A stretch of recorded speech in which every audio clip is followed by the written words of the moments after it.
Ready? Okay, it's 6:30. It's time to get the Murray City Council meeting going. We'll start by excusing Chairman Dave Naponsky, Councilman Jim Brass, and the Mayor, Blair Camp. They're away on city business. And we'll start with the Pledge of Allegiance with Doug Hill. Everyone, please rise and repeat after me. I pledge allegiance to the flag of the United States of America and to the republic for which it stands, one nation, under God, indivisible, with liberty and justice for all. Thank you. I'll move for approval of the minutes, council meeting April 16th, 2019, and council meeting of May 7th, 2019. I'll move to approve both council meetings. I'll second. Okay, all in favor, say aye. Aye. Any opposed? No. Special recognition, Murray City Council Employee of the Month, Matt Young, Energy Service Manager, Power Department, Brett Hales, and Blaine Hackey presenting.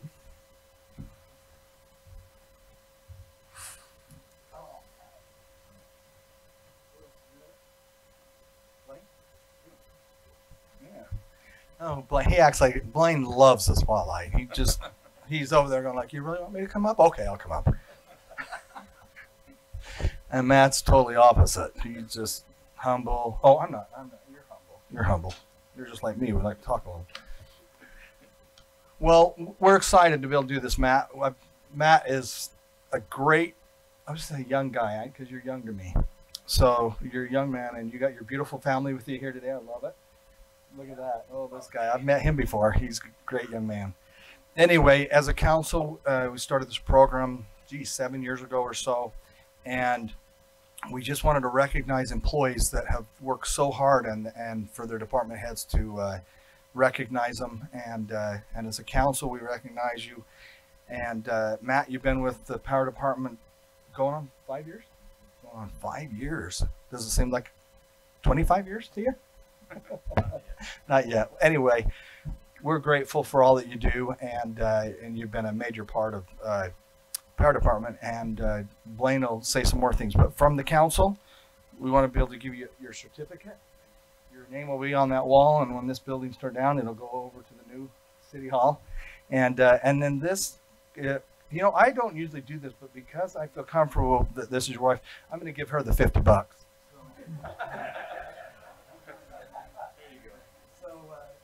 So absolutely. So we appreciate you, and but we wanted that 50 to go to her because you make so much money anyway. So anyway, we're as a council, we are really appreciative for you. So a big hand for Matt Youngs. Come over to Blaine. Thanks, Brett and council. It is an honor for the department heads to do this once a month, and I don't get the opportunity very often because you rotate around through different departments. And it seems like every month we could have someone from the power department up here, but Matt Youngs is an easy decision for me to have him as our employee of the month. It was about 4.5 years ago when Matt came to Murray City. He came from Seattle City Light and Power. Although he's a Utah type of guy, he went to Seattle for a little while, gained the expertise that we needed him to have, and that had to do with the federal regulatory licensing and permitting. And our reliability needs. And if I were to say the perfect employee, Matt would be close to the perfect employee.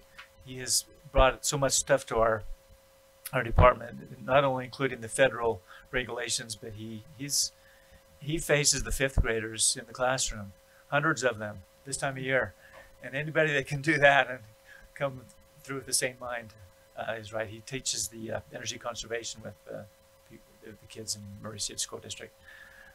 Most recently, as you know, Matt was able to get a grant for our electric vehicle charging that we're going to participate with over at the rec center. At least that's our proposal.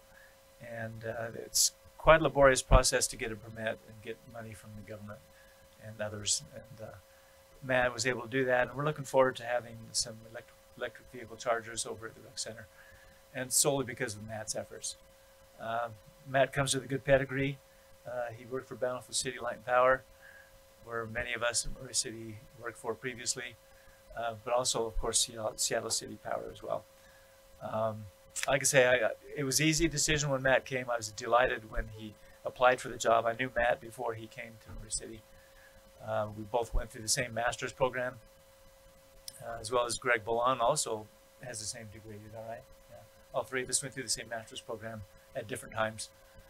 And I remember Matt calling me from Bountiful and saying, what am I getting myself into when I was immersed in my master's efforts? And I'd like to think that I talked you into sticking it out. I don't know. But Matt Youngs is a great man, and I'm glad to have him as our employee.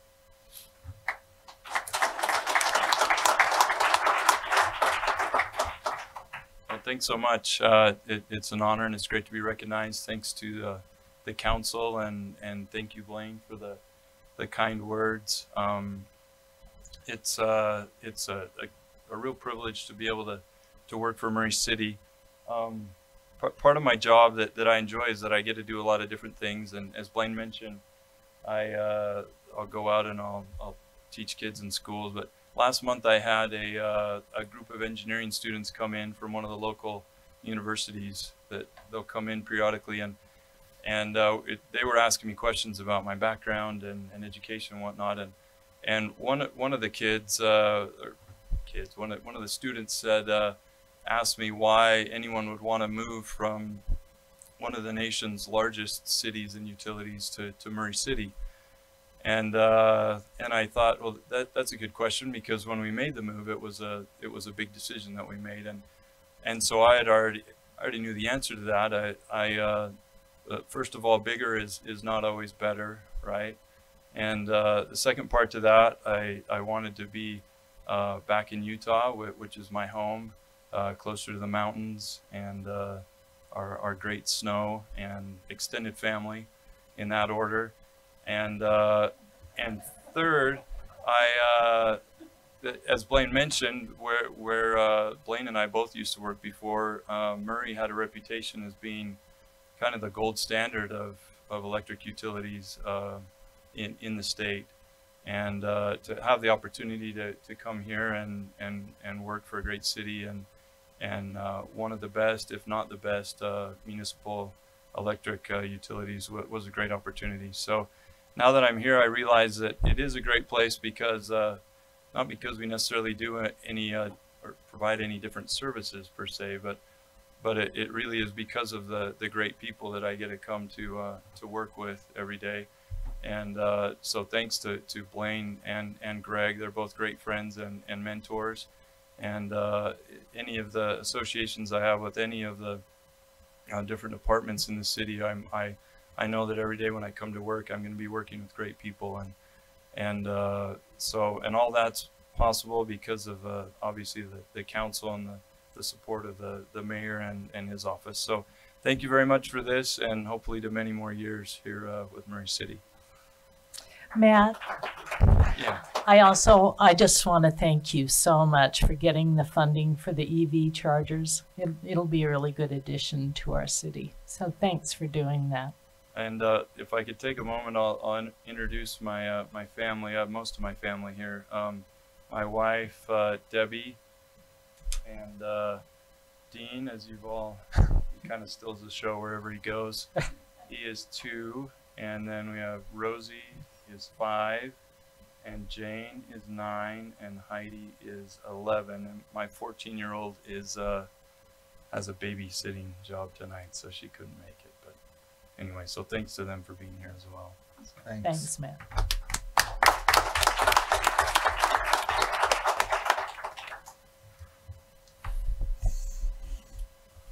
You know you can head out.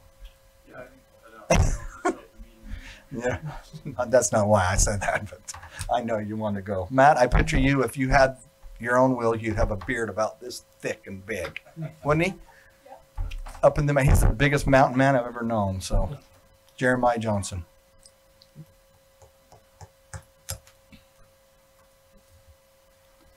Okay, next on the agenda is consider a resolution of the mayor and municipal council of Murray City, Utah, to designate and support the week of May 19th through 25th, 2019 as Emergency Medical Services Week. Chad Pasqua, Assistant Fire Chief, and Dr. Adam Balls presenting. So I will start off by just reading the resolution before Chief Pasqua comes up. Whereas, and this is, by the way, a joint resolution of the mayor and the council.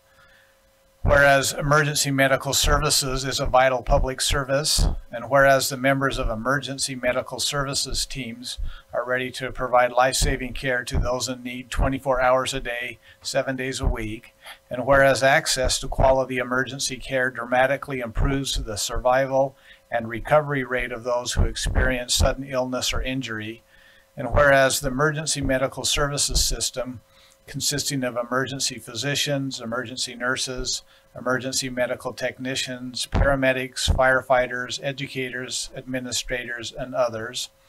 And whereas the member of the emergency medical services teams, whether a career or volunteer, engage in thousands of hours of specialized training and continuing education to enhance their life-saving skills. And whereas it is appropriate to recognize the value and the accomplishments of emergency medical service providers by designating Emergency Medical Services Week.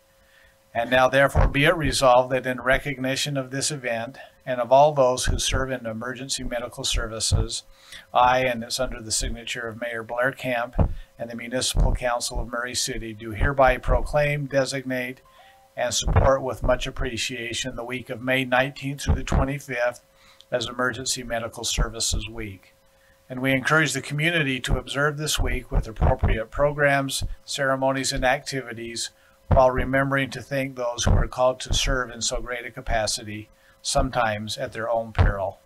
And then this will be considered by the council tonight, and I'll turn it back to you to take action on that, Council. Okay, I'm looking for a motion. I'll make a motion to adopt a joint resolution of the Mayor and Municipal Council of Murray City, Utah, to designate and support the week of May 19th through 25th, 2019 as Emergency Medical Services Week. And I'll second that. Jennifer? Ms. Turner? Aye. Mr. Hill? Aye. Mr. Cox? Aye. And then Chief Pasqua, if you want to come forward. Hi, thanks. First, Dr. Balls is not here, obviously. He's actually out of the country, and he apologizes for not being here.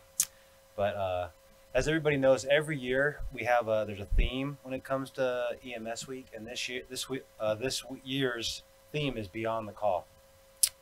So before I kind of wrote some highlights for this year, what we did, what our some of the programs we did this year. But I wrote something that I want to read about what it means to me for Beyond the Call this year. It says, to me, this means that EMS and fire personnel, we are always willing and able to go above and beyond the call of duty. Whether we are in uniform or not, we are there to make sure our community is safe. Going into this field, we know we have a responsibility to help everyone. Beyond the Call also is about helping one another in dealing with the mental turmoil of this profession. We accept these responsibilities and do it with courage. So I kind of wanted to share that. And I also kind of wanted to share some of our things we've done this year, some of the highlights. We hired a new office assistant that reviews all our EMS and fire reports, so that's really helpful. This next month, we should be receiving our last remount from our initial ambulances that we had in 2008. So it's actually going to be a 4-door ambulance, so it's going to be a little bit bigger than what you've normally seen, but it'll help with some of our staffing and with that. We've also, we all know we have an issue with the opioid crisis right now. So this last year we have an agreement with the Utah Naloxone Coalition that we carry naloxone on our rigs and in our stations, and that we give it out to people for free, no cost to the city, so they can use it if they need to. It isn't, they still call 911 for help, but at least they can get that medicine on board before we arrive. We have a paramedic student. We haven't sent a paramedic student for a while. He should be out in September, which we're excited about. And then the last big thing that we've been doing is our rescue task force, or it's RTF. And because unfortunately in the communities right now, that's a big program with going in and trying to save as much people with active shooters or a mass casualty. So we're involved in all the community events with that, as well as training, and we've had a good role with that with our police department as well. The last thing that we're kind of doing different this year is we're not doing a barbecue like we normally do over at the station. So this year we've teamed up with the Murray City Senior Center, and on June 12th we'll be doing a blood pressure check and some stop the bleed stuff, along with the police are doing some demonstrations, and then our fire chief is actually going to be doing some guitar entertainment. So looking forward to that. So I hope everyone, and that should hit all the social media stuff pretty soon as well. So I'd just like to thank you for the recognition, and if there's any questions or comments, thanks. Thanks. Any questions? Just a big appreciation for our fire department. Yep, Yes. thank you very much. Thank you. Thanks. Let's give him a hand, can we?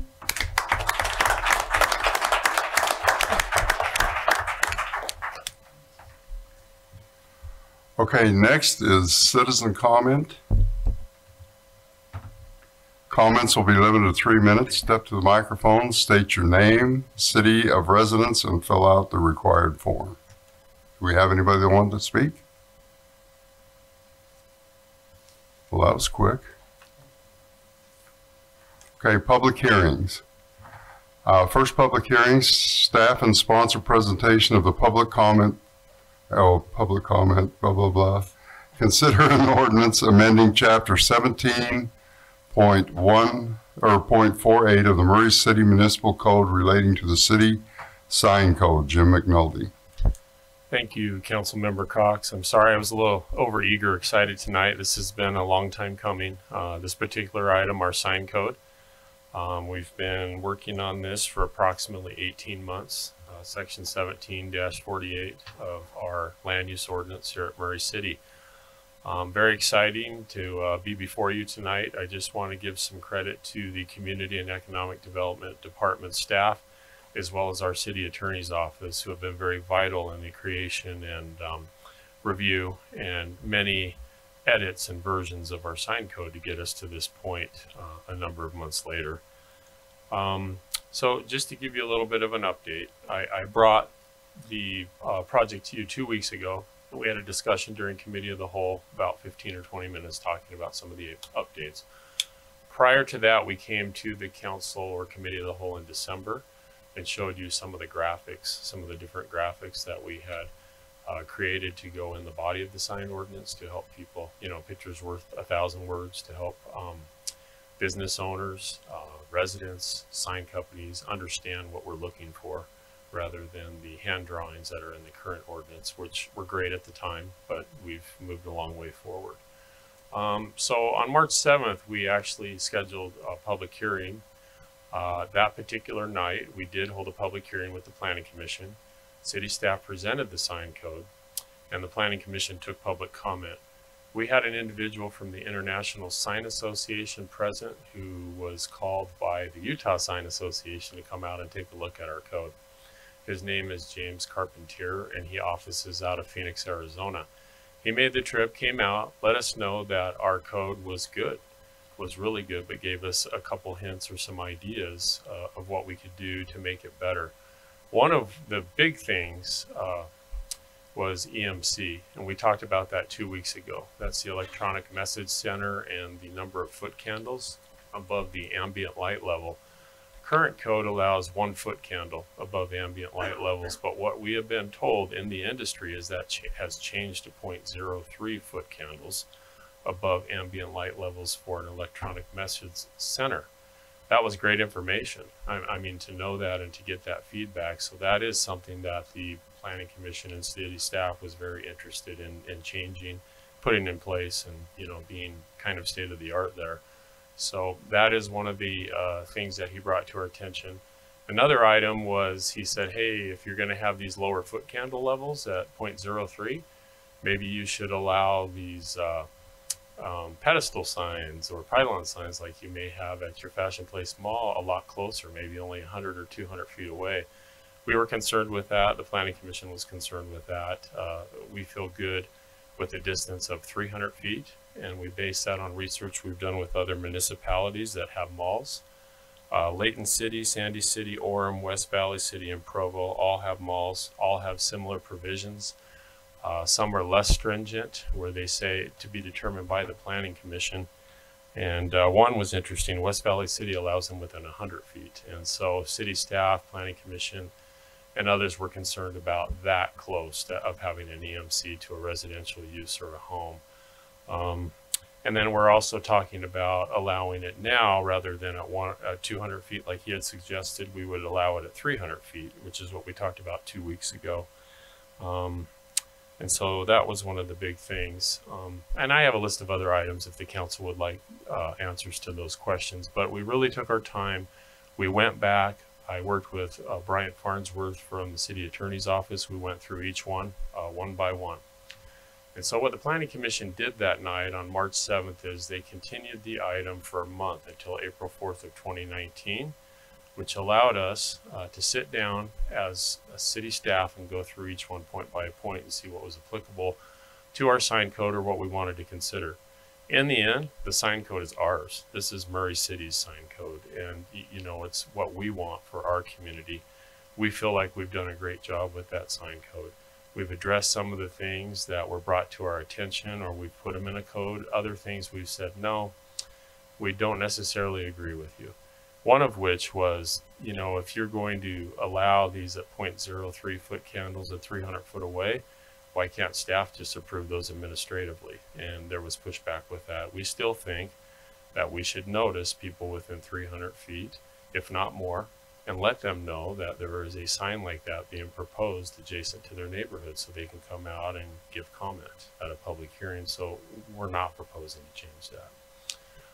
Another item that we discussed at the last city council meeting or discussion during committee of the whole was the absence in our current code of neon signage, internal illuminated, signs that are internally illuminated in our downtown area, our MCCD, our TOD, and our mixed use. And I believe it was Council Member Turner that asked at the last meeting how come that was left out. So I've done a little research, I've talked to staff, and I've gone back, and back when we adopted the MCCD and made those changes in 07, 08, we had some Planning Commission members and a department head that didn't favor that type of signage. And so that type of signage was left out. We feel, and we've been advised to allow for that opportunity in our downtown area. We currently have the Murray Theater that has neon on a marquee sign. We have that with Desert Star. If it's in the right application, it's going to be reviewed by that MCCD DRC, lots of acronyms, our development review committee anyways, and a recommendation is going to be made whether or not we should allow that, whether or not a certain sign is appropriate or not. So, you know, we are looking at things like that, and I hope that answers your question. That is the research I found. Thank you. I don't want to name names, but you know, we could discuss that off the record. But so we went through those things with the Planning Commission, and they felt really good with our recommendation because we spent that 30 days going through it and deciding what was best, what we felt was best for the city. So on April 4th, we had our second public hearing. We went through those comments point by point. The Planning Commission opened it up to the public. We did not have any comments that night. We didn't have anyone in attendance that wanted to make comments. So with any text amendment or rezoning, we have staff findings, and I'd like to go through those briefly, and I'll try to be quick. The proposed text amendment to Section 1748 sign code regulations will preserve and enhance the aesthetic, traffic safety, and environmental values of Murray City, while at the same time providing for ample and adequate means of communication to the public, including but not limited to providing a wide latitude for a variety and design of signs to promote local business within the city. Second, the proposed text amendments are consistent with the purpose of Title 17 Murray City Land Use Ordinance. Third, the proposed text amendments are consistent with the goals and policies of the Murray City General Plan. And fourth, the proposed text amendments are consistent with recent case law, primarily Reed versus the Town of Gilbert, which we've talked about a lot when we've discussed with you, as well as the Planning Commission. So we had these two meetings on March 7th. Again, public hearing was held, and then the item was tabled to allow us to go through some of these suggestions. We brought it back on April 4th. We recommended approval. The Planning Commission agreed and recommended approval, a recommendation of approval to the City Council for the sign code. And City staff tonight, May 21st, 2019, is recommending the City Council approve the proposed amendments to the Murray City Land Use Ordinance, Section 1748, sign code regulations. And with that, I'm done. Thank you. And do you have any comments or questions for staff? No, thanks for answering all those questions. Yes, I appreciate it. You've been very thorough in this, and we really do appreciate it. Thank you. Is there anyone from the public that would like to speak? Closing that, I'll bring it back to the council. I'll make a motion that we approve an ordinance amending chapter 17.48 of the Murray City Municipal Code relating to the city's sign code. I'll second. Jennifer? Ms. Turner? Aye. Mr. House? Aye. Mr. Cox? Aye. Second hearing, consider an ordinance amending section 17.160.050 of the Murray City Municipal Code relating to front setbacks for outdoor dining in the CD zone. Jim McNulty.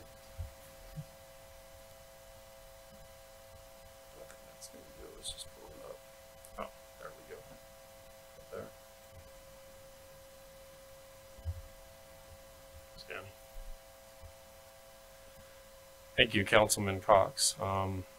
This is also an item where we've had discussion at both the Planning Commission level and the City Council level. We have the owners of Prohibition LLC, a bar in Murray City, come and present a proposal to amend the Land Development Code, or I'm sorry, City Land Use Ordinance identified within, I'm sorry, the CD zone, section 17.160.050A. And specifically, this is dealing with outdoor dining for a front setback. And you'll recall that the applicants had a proposal where they wanted to create a district for outdoor dining, for eating and drinking establishments. And they wanted to create a certain area which was limited in nature around the mall. So this is an aerial photo of the building. It's in the middle. You can kind of zoom in and see that. And then this is the building in question, Prohibition. And you can see to the left, they kind of have a neat outdoor dining area with some barrels and some tables for their folks, for the people that like to go to Prohibition. And you can see what they're proposing in the bottom right hand side. In the black and white would be an outdoor area that's covered but unenclosed.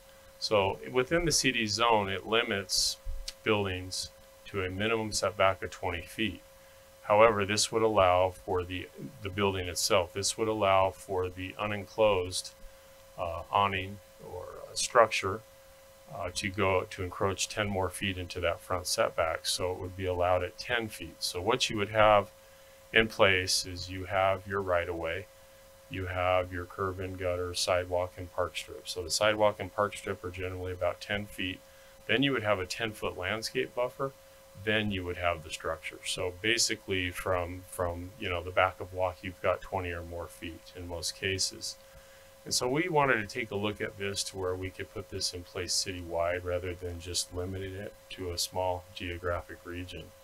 And so what we have here is the applicants suggested that area. And what they suggested is that it just be located in that area around Fashion Place Mall. The district would be located between 59th South and East Winchester Street from State Street to Fashion Boulevard. And they just wanted it to limit that to that specific region. And we had some concerns with that, and we had that discussion with you after having a meeting with the Planning Commission. We came to Committee of the Whole April 2nd, had that discussion and dialogue with you, and it was suggested that let's look at this citywide. Let's let everybody that's in a CD zone, and we have a lot of this around the mall, 9th East, other areas, let's let them each have that opportunity for outdoor dining if they would like. And so what we're proposing is different language. that you can see in the overhead here, and I've made it so small that I'm having a hard time seeing it. But what we wanted to change is to put some criteria in place. The Planning Commission wanted to allow it, but they wanted some criteria in place where a little bit of a design review was done. As you've seen recently, we have Ice House on 48th that has done it, and that's been well received. Club 48 currently has an outdoor dining area under construction. Now in the MCCD that's allowed, there's a lot more flexibility in our downtown zoning district than there is in our general commercial development. So we wanted some similar provisions in place where staff could take a look at it, and then the Planning Commission could review it through a site plan review to see if it's acceptable. And so what we added on there, the red part is very similar, but we say covered and unenclosed outdoor dining areas. And the key with that is it can be covered, it can be unenclosed. As soon as you enclose it, it becomes part of that structure, and those support poles or that structure that has location on the ground has to meet the same setback as the primary building. In this case, where it's unenclosed, it does not, because it's, you know, it's an addition. It's, you know, it's an attachment to the main building, and that's why it's allowed by building code.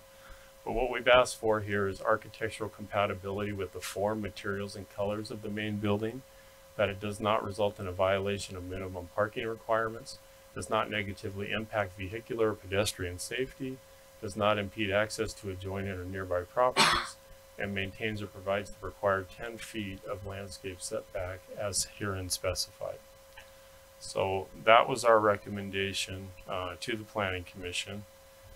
And we do have some findings as well. And basically, you know, we feel that this is good to allow this, and I've kind of spoken about this already, but I just want to talk about number 1.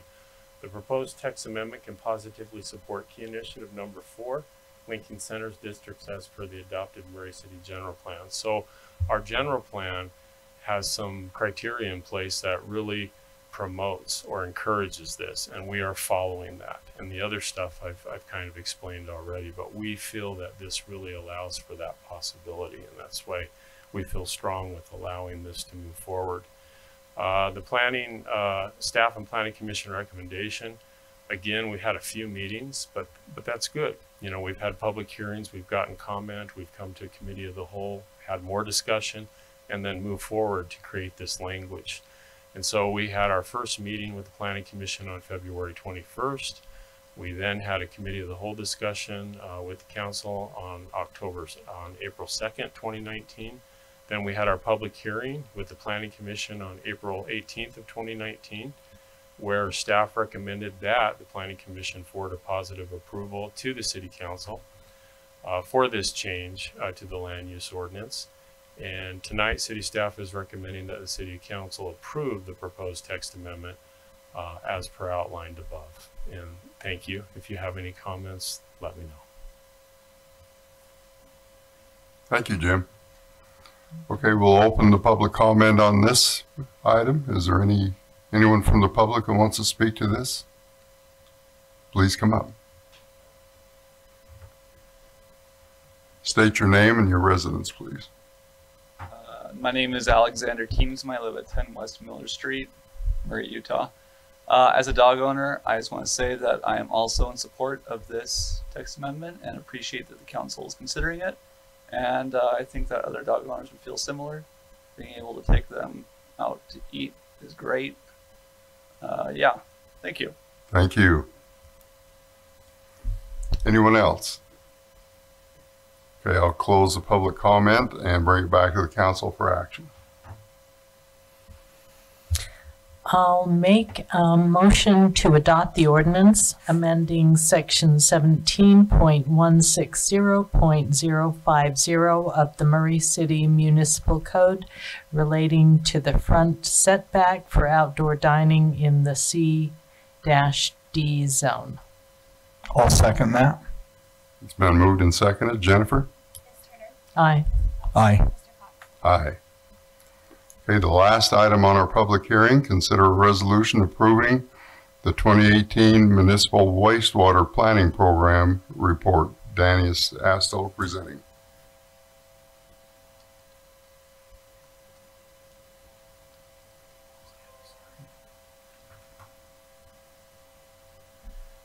Well, thank you. Glad to be here. So a couple weeks ago when we met with you, we went through this report, and it was really interesting this evening as we had a review of the city's risk. I just want to reiterate some of the things one of the things on this report, that there were 0 claims against the city for sewer backing up into homes, businesses, or into the environment.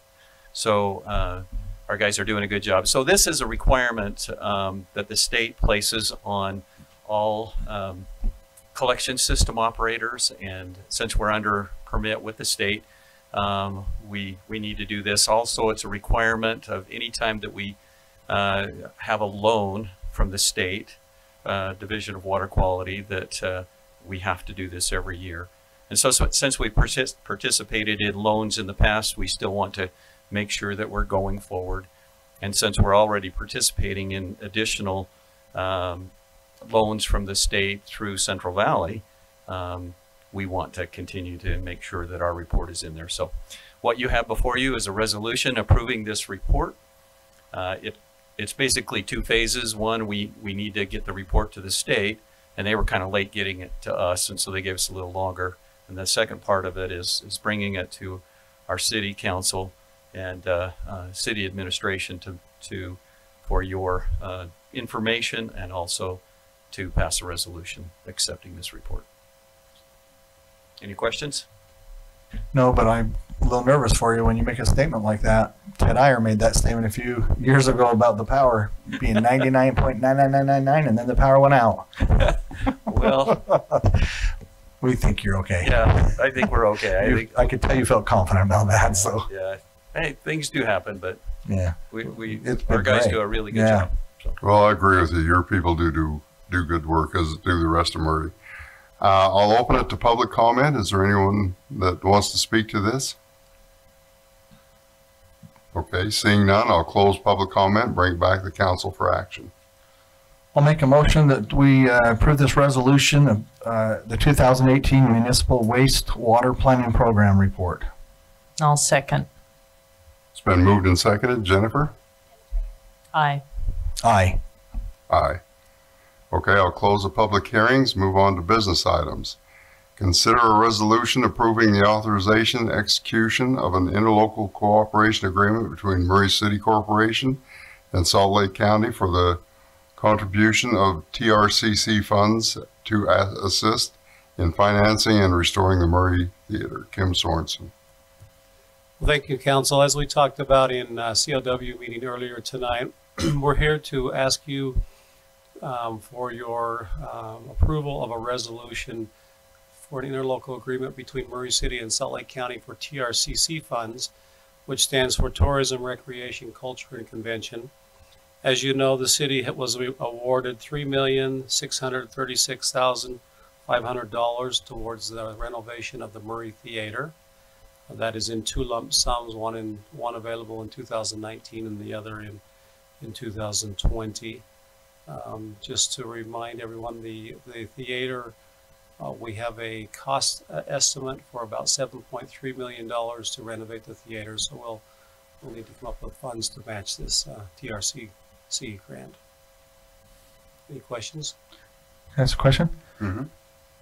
Kim, tell us a little bit how this is one of the largest grants in this area that I can remember. How did you get it? We just have great staff. No, we do have great staff, but we believe that the city's been asking for funds from the county for many years.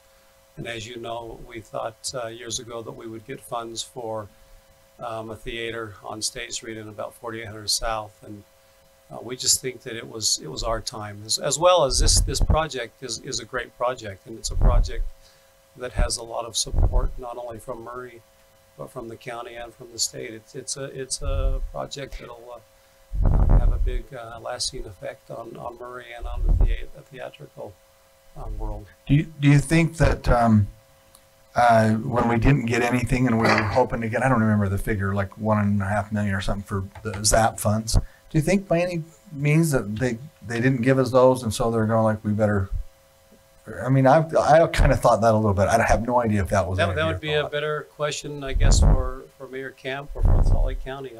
I'm not sure if that came into play or not. We're just excited that we received this grant. Us too. Any other questions? Okay, I'll bring it back to the council for consideration. I'll make a motion to adopt the resolution approving and authorizing execution of an interlocal cooperation agreement between Murray City Corporation and Salt Lake County for a contribution of TRAC funds, TRCC funds, to assist in financing the restoration of the Murray City Theater. I'll second that. Having been moved and seconded, Jennifer? Aye. Aye. Aye. Okay, last on the agenda, consider an ordinance amending Chapter 2.51 of the Murray City Municipal Code relating to the appointment of representatives to governing boards of interlocal entities. GL Critchfield presenting. Thank you. Pursuant to state law and by agreement, the city is a member of 12 interlocal entities. Chapter 2.51 of our code sets out 6 of those that we're members of, and we wanted to add the last 6 to that to update this ordinance. Each of these entities has a representative from the city. I feel it's important that we have in our code which ones we're members of. Okay. Any questions? That was pretty straightforward. Okay. All right, I'll bring it back to the council for consideration. I'll make a motion that we approve an ordinance amending Chapter 2.51 of the Murray City Municipal Code relating to the appointment of representatives to governing borders of interlocal entities. I'll second. Having been moved and seconded, Jennifer? Aye. Aye. Aye. Okay, we'll move on to the mayor's report. Doug?